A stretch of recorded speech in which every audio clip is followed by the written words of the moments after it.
How to add a digital clock widget, change the size, and the available colors that you can choose from. This is the S24 Ultra, and we're using pre-installed clock widgets.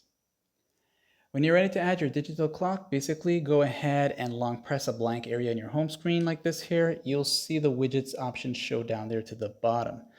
And now that you're here in this section, you can go ahead and scroll down until you see the clock. Okay, so these are Samsung clocks. This is not a third-party app or so.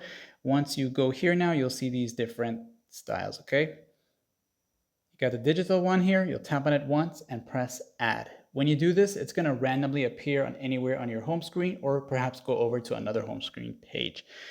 What you can do now is long press it, and then you could place it to another part of your home screen or another page, okay? And when you release it, you'll notice these tabs here. You can pull on them to increase the size of it, and this is as big as it can get, okay? Now, if you tap away and then you long press a second time, long press, you'll notice these options here. Go to settings. This will allow you to change the colors. So at default, it'll be set to day and night colors, and if you turn it off, you can choose to have it in the white or the black and white colors, okay? And that's up to you to make that decision. Like and sub.